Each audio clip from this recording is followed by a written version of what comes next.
என்னுடைய உயிருக்கு உத்தரவாதம் இல்லை. இப்பயே நீங்க கூப்பிட்டு விசாரிக்கலனா நான் என்ன பண்றதுனே தெரியல சார்.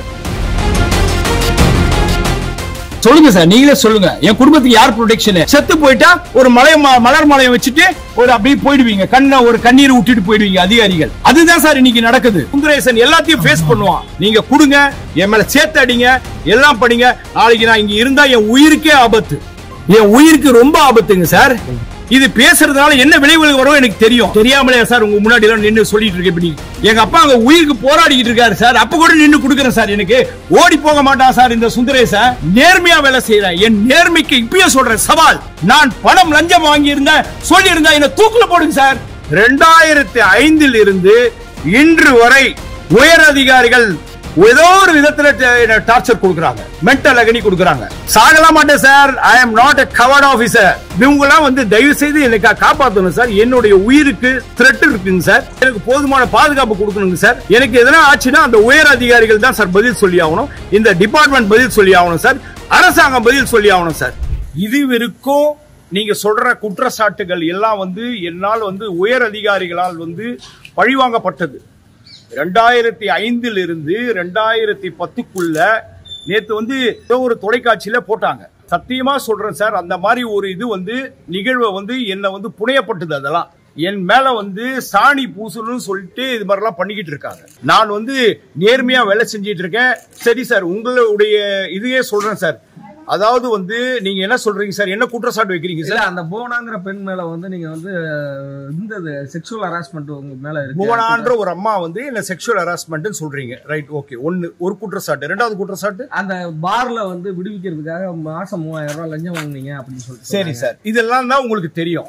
அதுக்கப்புறம் எதுவும் நடந்ததுன்னு தெரியாது இல்லைங்க சார் உங்களுக்கு? முதல்ல சார், என்னுடைய அரசு டாக்குமெண்ட்ஸை கொடுத்தது யார்?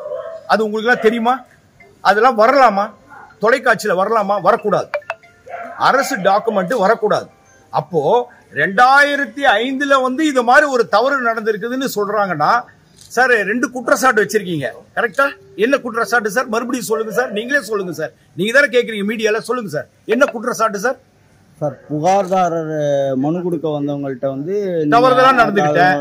2வது குற்றச்சாட்டு சார், நான் கையூட்டு பெற்றேன் அப்படின்னு சொல்றீங்க சார், ரைட்? அப்பனா என்ன சஸ்பெண்ட் பண்ணிருக்கணும் இல்லையா சார்? ஒரு சின்ன குற்றச்சாட்டுக்கு நீதிமன்றத்துல தட் இஸ் போலீஸ் டிபார்ட்மெண்ட்ல சஸ்பெண்ட் பண்ணுவாங்க இல்லைங்க சார்? சஸ்பெண்ட் சார், சொல்லுங்க சார். சஸ்பெண்ட் பண்ணுவாங்களா இல்லையா? நீங்க சொல்லுங்க சார். சஸ்பெண்ட் பண்ணுவாங்க இல்லைங்க சார்? இது 2 மேஜர் குற்றச்சாட்டு சார். நீங்க சொல்றது 2 பாலியல் இது சொல்றீங்க, 2வது வந்து லஞ்சம் வாங்குறதா சொல்றீங்க. அப்ப டிபார்ட்மெண்ட் ஆக்சுவலி என்ன படுத்திருக்கணும் சார்? அந்த அறிக்கையை எப்படி சார் வெளில விட்டாங்க சார்? அது வந்து அவங்களதான் சார் கேட்கணும், மேல் அதிகாரிகளை தான் சார் கேட்கணும். எப்படி வந்து 2005 நடந்த இது வந்து இப்போ இது பண்றாங்கன்னு தெரியல. அது வந்து என்னன்னு எனக்கு புரியல. அது சரிப்பா, அதுக்கு வேண்டாம் சார். இந்த 2 குற்றச்சாட்டுக்கும் மேஜர் குற்றச்சாட்டு என் மேல வைக்கிறாங்க.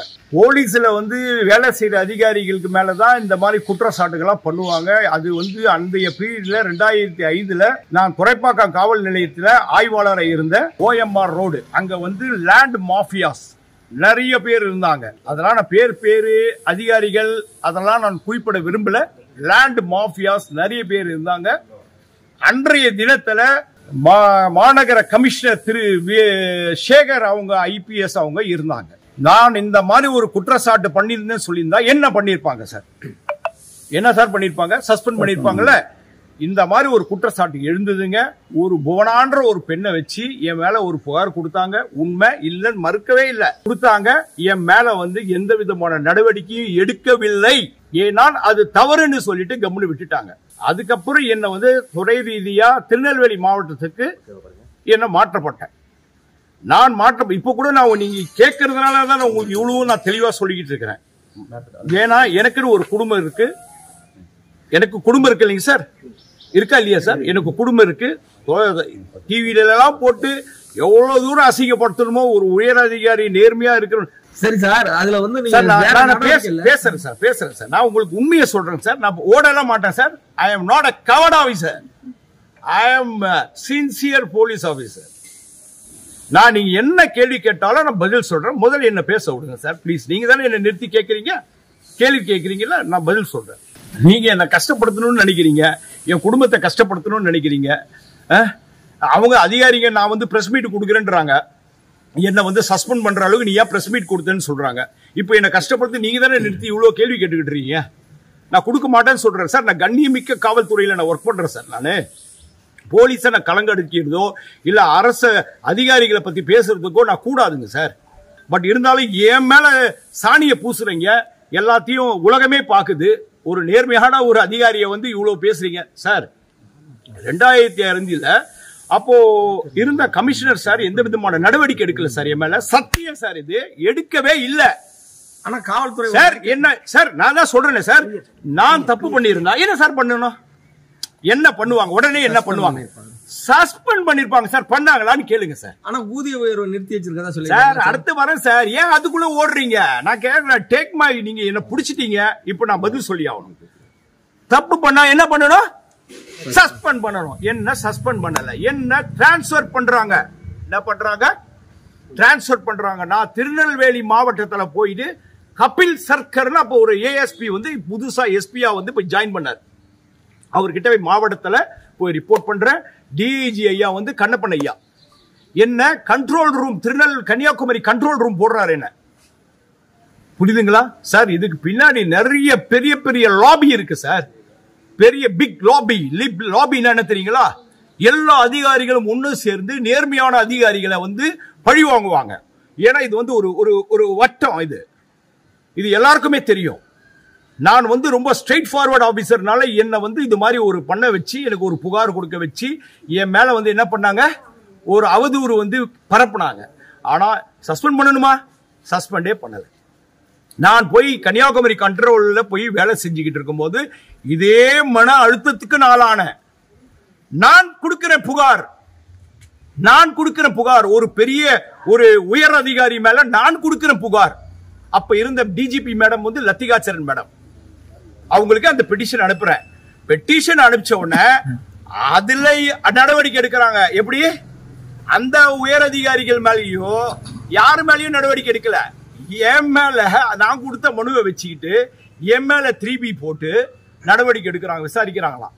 நல்லா புரியுதா சார்? புரிஞ்சுக்கிட்டீங்களா? எடுத்துட்டு அது விசாரணை பண்றாங்க சார். ஒருத்தர் பிடிக்கல அப்படின்னா கைப்பட்டா குற்றம், கால்பட்டா குற்றம். இதுதான் சார் போலீஸ். புரியுதுங்களா? கைப்பத்தா குத்தம், கால்பத்தா குத்தம். இப்ப கூட நான் என்ன தவறு பண்ணிருக்கேன்? எந்த தவறும் பண்ணல. ஆனா என்ன வந்து என்ன பண்றாங்க, டு தி கோர் கொண்டு போறாங்க. இப்ப கூட நீங்க எல்லாம் கேட்கறீங்கனால சொல்றேன், இல்லைன்னா இது சொல்ல வேண்டிய அவசியம் கிடையாது. என்ன வந்து அந்த அளவுக்கு ஸ்ட்ரெஸ்ல இருக்க சார். அப்படியே வந்து என்ன சொல்றது, மென்டல் அகனியில் இருக்க. சரி, இது உங்களுக்கு போலீசார் வரேன், இன்னும் வரலையே, இன்னும் சொல்லலையே. போய் ஜாயின் பண்ணனா சார்? வேலை செஞ்சனா சார்? முடிஞ்சுதா சார்? அந்த பெட்டிஷனை என்கொயரி பண்ணாங்களா சார்? கூட இன்னொரு பெட்டிஷன் போடுறாங்க, அனானிமஸ் பெட்டிஷன்.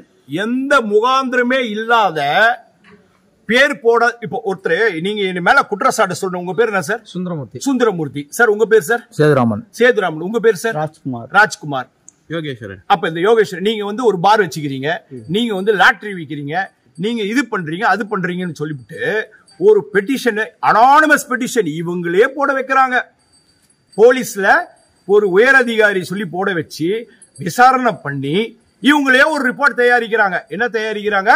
இவர் குற்றம் செஞ்சிட்டாரு அப்படின்னு சொல்லி. அப்ப அந்த பெட்டிஷன் என்ன சார் பண்ணிருக்கணும்? நீங்க சஸ்பெண்ட் பண்ணிருக்கணும்ல சார்? பண்ணலையே சார். டிபார்ட்மெண்ட்ல ஆக்ஷன் எடுத்தீங்க. என்ன ப்ரூவ்டு? அதுல பெரிய ஒரு ஐபிஎஸ் ஆபீசர், நேர்மையான ஒரு அதிகாரி விசாரிச்சார். முதல் ஒரு அதிகாரி விசாரிக்கிறாரு. டிஜிபி மேடம் கிட்ட இருந்து மொட்டை பெட்டிஷன் போகுது. அந்த மொட்டை பெட்டிஷனை நான் சென்னையில ஒர்க் பண்றேன், சென்னை அதிகாரி தானே சார் விசாரிக்கணும். சப்பர்பன் அதிகாரிங்க விசாரிக்கிறாங்க. விசாரிச்சுட்டு என் மேல வந்து அப்படி கொஞ்சம் அனுப்பிச்சு விட்டுருங்க சார். என் மேல வந்து ப்ரூவ்டுன்னு போட்டு கொடுக்குறாங்க. ரைட், ஓகே சார், ப்ரூவ்டுன்னு போட்டதை நான் மறுக்கிறேன். அப்போ டிசி பெரியயான ஒரு ஐபிஎஸ் ஆபீசர் விசாரிக்கிறார். விசாரணை பண்ணிட்டு 10 கவுண்ட்ல 9 கவுண்ட், நல்லா புரிஞ்சுக்கிடுங்க சார், நல்லா புரிஞ்சுக்கணும். 9 கவுண்ட் நாட் ப்ரூவ்டு. எப்படி? அந்த 9 கவுண்ட்டுக்கும் சார் எல்லாரும் இந்த ஆஜராவரம். இப்ப சொன்னீங்க பாருங்க, உங்க பேர் சொன்னீங்க பாருங்க, ராஜ்குமார், கோவிந்தகுமார், முன்சாமி, ராமசாமி எல்லாம் வந்து ஆஜராவறாங்க சார். இவரு கிட்ட நாங்க பணம் வாங்கல, அவர் எங்க கிட்ட வாங்கல, டீ கடையில போய் வாங்கணும்னு கொடுக்குறாங்க சார். எவ்வளவு கேவலப்படுத்துறாங்க பாருங்க. அப்போ வந்து எதுவுமே பண்ணல, இவர் வந்து நேர்மையான இருக்கிறாரு சொல்லி அவங்க பதிவு ஆயிருக்கு சார். அதுல ஒருத்தர் வரல, இவங்க வர விடல. ஏன்னா ஒருத்தரை வச்சுக்கிட்டு தான் என்ன இது பண்ணணும்னு சொல்லிட்டு 10ல் 9 பேர் நாட் ப்ரூவ்டு, ஒருத்தரை வச்சு ப்ரூவ்டு கொடுக்குறீங்க. வராதவருக்கு நான் விசாரிக்கவே இல்லை சார், என்ன விசாரிக்காமையே ப்ரூவ்டுன்னு போடுறாரு. அவர் என்ன சொன்னார் திரும்ப அந்த அதிகாரி அன்னைக்கு, சுந்தரேசன் உங்க நேர்மையை எனக்கு தெரியும், சிஸ்டம் வில் சேவ் யூ, தயவு செய்து நீங்க உங்க வேலையை பாருங்க. 3-3-6 இன்கிரிமெண்ட் கட் பண்றாங்க. 3-3-2 பனிஷ்மெண்ட் கொடுத்து 3-3-6 இன்கிரிமெண்ட் கொடுத்துறாங்க. அடுத்து சொன்னாங்க சார் நந்தம்பாக்கத்துல சொன்னாங்க. நந்தம்பாக்கத்துல ஒரு வழக்கு பதிவு செய்யறேன் சார், அந்த வழக்குல எம்எஃப் பண்ணிட்டேன்னு சொல்றாங்க. நான் எப்படி பண்ண முடியும்? நான் தான் அரெஸ்ட் பண்ணி ரிமாண்ட் பண்றேன். நான் ஒரு அதிகாரி சார், எனக்கு சட்டம் தெரியும். எஸ்ஐ நான் அப்போ சாரி இன்ஸ்பெக்டர், நான் வழக்கு பதிவு பண்றோம், அரெஸ்ட் பண்ணி ரிமாண்ட் பண்றோம். அப்புறம் டிரான்ஸ்பர் ஆகி நான் போயிடுறேங்க. போயிட்டு திருப்பி பலவரம் போயிடுறேன். திருப்பி அதே நந்தம்பாக்கத்துக்கு எனக்கு போஸ்டிங் போடுறாங்க. வந்த பிறகு அந்த சிடி பைல்ல எதுவுமே இல்லை. ஒரு சிடி பைல்ல வந்துன்னா ஒரு எஃப்ஐஆர் அப்ஸ்ட்ராக்ட்ல வரணும், வரல. நான் அதுக்கப்புறமா 3 மாசம் இருந்துட்டு நான் இன்டெலிஜென்ஸ் செக்ஷன் போயிட்டேன். என்ன இன்டெலிஜென்ஸ் போஸ்டிங் போட்டோம்னா நாங்க போயிட்டேன் சார். அதுக்கப்புறம் என்ன பண்றாங்க, ஒரு நபர் வந்து போலீஸ் துறைக்கு தேர்வாகிறார். ஒரு நபர் போலீஸ் துறைக்கு தேர்வாகிறாரு. அவர் மேல வழக்கு இருக்கு, ஆனா வந்து கிளியரன்ஸ் கொடுக்க முடியாதுன்னு அந்த ஃபைலை பார்க்கறாங்க சார். பார்க்கும்போது மிஸ்டேக் ஆஃப் ஃபேக்ட்னு போடுறாங்க. நல்லா புரியுதா சார்? மிஸ்டேக் ஆஃப் ஃபேக்ட்னா அதாவது வந்து ஒரு வழக்கை நம்ம போடுறோம், அதை வந்து ரிமாண்ட் பண்ணிருக்கேன். அப்ப எப்படி நான் மிஸ்டேக் ஆஃப் ஃபேக்ட் பண்ண முடியும்? சட்டம் தெரியாமையா உட்காந்துக்கிட்டு இருக்கேன் நானு. இவங்க அதை பேஸ் பண்ணி அது எந்த அதிகாரி பண்ணாங்கன்னு அவங்களுக்கு கண்டுபிடிக்கல. அதுக்கு ஒரு சார்ஜ் கொடுத்து 3 இன்கிரிமெண்ட் கட் பண்றாங்க. அவ்வளவு நல்ல மனசு சார். மொத்தம் 9 இன்கிரிமெண்ட் கட் பண்ணி, இன்கிரிமெண்ட் சம்பளத்தை கட் பண்ணல, இன்கிரிமெண்ட் அந்த வருஷம் ஒரு வருஷத்துக்கு ஒரு இன்கிரிமெண்ட் போடுவாங்க சார். அந்த இன்கிரிமெண்ட் 9 இன்கிரிமெண்ட் கட் பண்ணி திருநெல்வேலிக்கு அனுப்புறாங்க. சொன்னாங்க சார், சார் இவ்வளவு குற்றச்சாட்டுகள் சொல்றீங்க, எங்கேயாவது சஸ்பெண்ட் பண்ணுமா வேணாமா சார்? பண்ணலையே சார். அவங்களுக்கே தெரியும், அதிகாரிகளுக்கு தெரியும் இது போய். ஏன் இந்த நேர்மையான அதிகாரியை நம்ம பண்ணணும் தெரியும். டிபார்ட்மெண்ட்ல ஆக்ஷன் எடுத்தாங்க, எல்லாம் பண்ணாங்க, செஞ்சாங்க, பனிஷ்மெண்ட் கொடுத்தாங்க. அதை நான் ஃபேஸ் பண்ண எதையுமே நான் போய் மேல்முறை அடுத்து கேட்பீங்க, ஏன் சார் மேல்முறையீடு பண்ணக்கூடாது? I don't want to go. நான் ஏன் சார் மேல்முறையீடு பண்ணணும்? சேட்டை வச்சு மூஞ்சில் அடிக்கிறீங்க. நான் மேல்முறையீடு போனால் திருப்பி இன்னொரு சார்ஜ் கொடுப்பீங்க. நான் அமைதியாயிட்டேன், வேண்டாம், அதோட ஒதுங்கினேன் சார், அதோட ஒதுங்கினேன். போலீஸ் சட்ட ஒழுங்கே வேண்டாம் சார். நான் சும்மா வேலை செஞ்சா கூட ஏதாவது ஒரு குற்றச்சாட்டு பண்ற இடத்துல நான் என்ன சார் பண்ண முடியும்? நான் சென்னையில பணிபுரியக்கூடாதுங்க சார். எல்லாருக்கும் தெரியும், நீங்க எங்க ஒன்னாலும் போய் விசாரிங்க என்னை பத்தி. நான் ஒரு நேர்மையா அதிகாரி, நான் எப்படி வேலை செஞ்சேன்னு எல்லாருக்கும் சிம்ம சொப்பனம் சார். நான் வேலை அந்த அளவுக்கு ஸ்ட்ரிக்டா வேலை செய்வேன் போலீஸ் ஆபீசரா. போலீஸ்னா போலீஸ், அதுல ஒன்றியும் சந்தேகமே கிடையாது. No compromise. என்கிட்ட எந்த அதிகாரியும் உயர் அதிகாரியா இருந்தா கூட இது பண்ணு அது பண்ணு பொய்யெல்லாம் பண்ண சொன்னா பண்ண மாட்டேன். பல பிரச்சனைகளை ஃபேஸ் பண்ணியிருக்கிறேன். இந்த பிரச்சனை அந்த பிரச்சனை கிடையாது. ஆபரேஷன் ஆமலால ஏடிஜிபி ஜார்ஜ் சார் கமிஷனரா இருந்தாரு. ஒரு தப்பு நடந்தது, ஒருத்தனை பிடிச்சி நாங்க இது பண்றோம், விசாரிக்கிறோம். ஆபரேஷன் ஆமலா துப்பாக்கியோட வரான். ஒரு ஜட்ஜ் ஆறுமுகசாமி, அவங்க பெரிய ஐயா, அவங்க கிட்ட இருந்த ஒரு இது. நாங்க ஆபரேஷன் ஆமலான்னு என்ன சார்? என்ன சார்? தீவிரவாதிகள் ஒத்திகை. துப்பாக்கியோட ஒரு சினிமா தியேட்டர்ல நாங்க டியூட்டி பார்த்துக்கிட்டு இருக்கோம். வந்தா என்ன சார் உங்களுக்கு வரும்? என்ன தோணும்? சந்தேகம் வரும். அவரை நிறுத்தி வச்சு செக் பண்ணோம். அதுக்கப்புறம் நிறைய கேள்விகள். ஜார்ஜ் சார் எங்களை வந்து ஏடிஜிபி ஜார்ஜ் ஐபிஎஸ் நேர்மையான அதிகாரி, புலி, சிங்கம். சிங்கம்னா சிங்கம் சார், உக்காந்த இடத்துல வேலை வாங்குவாரு அதிகாரி. அந்த அதிகாரி புரியுதுங்களா? அவரு மேலேயே பெரிய குற்றச்சாட்டு வச்சுட்டாங்க சார். போலீஸ் இது யாரையும் வேலை நேர்மையான இருக்கிற அதிகாரிகளை விட மாட்டாங்க சார், குற்றச்சாட்டு வச்சுட்டே தான் இருப்பாங்க சார். எக்ஸ்கியூஸ் மீ சார், இப்போ நீங்க பழைய ஹிஸ்டரியில வந்து மக்கள் வந்து பொறுப்படுத்துற மாதிரி தெரியல, அதை பத்தி யாரும் கவலைப்படல சார். இங்க நடந்த சம்பவத்தை பத்தி yes you are true good. யாரும் வந்து பொறுப்படுத்தல தெரியல. ஏன்னா நீங்க இப்போ என்ன நிறுத்தி இப்ப கேட்டதுனால தான் சொல்றேன். பாலியல் குற்றச்சாட்டு சொல்லிட்டாங்க, இவ்வளவு சொல்லிட்டாங்க, அது சொல்லிட்டாங்க, லஞ்சம் வாங்க sir. I don't have any. இந்த நிமிஷம் வரைக்கும் இப்ப பேசுற வரைக்கும் 30 years I was not suspended. Why? ஏன் சார் சஸ்பெண்ட் பண்ணல? நான் நேர்மையில இருக்கிறது சார் இருக்கிறீங்க நீங்க சார். 2010 இருந்துங்க சார், 18 வரைக்கும் சஸ்பெண்ட் கிடையாதுங்க சார். No charge sir. நேர்மையா இருக்கணும். அப்போ என்ன சார் அர்த்தம்? அதுக்கப்புறம் சார் 2018 நான் ஒழுக்கமற்றவன், இவர் வந்து மோசமானவர் அப்படின்னு சொன்னா என்ன சார் போஸ்டிங் போடுவாங்க? ஏதாவது ஒரு டம்மி போலீஸ்ல போடுவாங்க சார். என்ன ஸ்பெஷல் பிரான்ச் சிஐடி ஸ்பெஷல் டிவிஷன்ல போடுறாங்க. முக்கியமான பதவி சார் அது போலீஸ்ல. ஸ்பெஷல் பிரான்ச் சிஐடினா உளவு பிரிவு. தமிழ்நாட்டுக்கு ஹெட் குவார்டர்ல உட்காந்துட்டு வேலை செய்யறேன் சார். அதுக்கப்புறம் சார் கமாண்டோல இருக்கிறேன் சார். கமாண்டோல ஒரு 6 வருஷம் வேலை செய்யறேன் சார். 6 வருஷம் இல்லைங்க சார், கமாண்டோல ஒரு 2 வருஷம் வேலை செய்யறேன் sir. ADGP Ashish Pangra IPS, Maheshkumar Agarwal IPS, அவங்க நேர்மையான அதிகாரிங்க கிட்ட வேலை செய்யறேன் சார். எப்படி சார் நான் வந்து ஒழுக்கமற்றவனா இருந்தா எப்படி சார் என்ன கேட்டு வாங்குவாங்க அந்த அதிகாரிங்க? மதுபான கடைகள்லாம் மூடு. இருங்க சார் இவ்வளோ வண்டிங்கும் போது நான் வந்து இதுதான் சார் பண்ணி ஆகணும், சொல்லிதானே ஆகணும் உங்ககிட்ட. எல்லாத்தையும் சொல்லிடுறேன் சார், பரவாயில்ல சார். இப்போ இது நடந்ததுங்க சார். அடுத்தது மாநில மனித உரிமை ஆணையத்தில் போட்டிருக்காங்க சார், லஞ்சம் வாங்க கூடாதுங்க சார், நேர்மையா இருக்கணும் சார். அங்க காரும் கூட கிடையாதுங்க சார், பைக்கு கூட கிடையாதுங்க சார். டெய்லி என்னுடைய வண்டியில தான் சார் வந்துட்டு போவோம். சம்பளத்தை தவிர வேற எதுவுமே கிடையாது சார். அங்க போலீஸ் அதிகாரிகள் தவறு செஞ்சாலும் விசாரணை பண்ணி நீதியரசர் முன்பு நான் சப்மிட் பண்ணணும் ரிப்போர்ட்டை. அங்க ஐஜி திரு மகேந்திரகுமார் ரத்தோட் ஐபிஎஸ் இருந்தாரு, மகேஸ்வரன் ஐபிஎஸ் எஸ்பின்னு ஒருத்தர் இருந்தாரு. அவர் போன பிறகு எஸ்பி ஜெயலட்சுமி மேடம்னு ஒருத்தர் இருந்தாங்க ஐபிஎஸ். கேட்டு பாருங்க சார், நான் நேர்மையானவனா எப்படிப்பட்டவனு கேட்டு பாருங்க சார். ஏன் நீதியரசரையே கேளுங்களேன். திரு Manikumar chief justice of Kerala எனக்கு வந்து காஞ்சிபுரம் கேஸை விசாரிக்க சொல்லி எனக்கு கொடுத்தாருங்க சார். 2 அதிகாரி இருக்கும் டிஎஸ்பி, என்ன டெபியூட் பண்றாரு, விசாரணை பண்ணி 3 நாள்ல பிரிலிமினரி ரிப்போர்ட் கொடுத்தேன் சார். போலீஸ் அதிகாரிகள் தவறு செய்திருக்கிறார்கள், தவறு செஞ்சிருக்காங்க, அடிச்சிருக்காங்க, துன்புறுத்தி இருக்கிறாங்கன்னு கொடுத்தேன் சார். அவன் கொலை குற்றவாளியே இருக்கட்டும் சார், நீதி முன்புதான் சார் நிறுத்தணும்னு சட்டம் சார். அதை தான் சார் நான் பண்ணேன். உடனே வந்து அந்த நீதியரசர் என்ன பண்ணாரு, ஹோம் செக்ரட்டரிக்கும் டிஜிபிக்கும் அனுப்பிச்சார் சார். அடுத்த நாளே டிரான்ஸ்பர். எங்க மயிலாடுதுறை சார். போலீஸ்ல டிரான்ஸ்பர் வந்து எதிர்பார்த்து வேலை செய்யறதே கிடையாது. எங்க போட்டாலும் வேலை செய்யணும். ஏன்னா கன்னியாகுமரி கண்ட்ரோல் போட்டா கூட நான் வேலை செஞ்சேனா இல்லையா சார்? ஓடியா போயிட்டேன் நான்.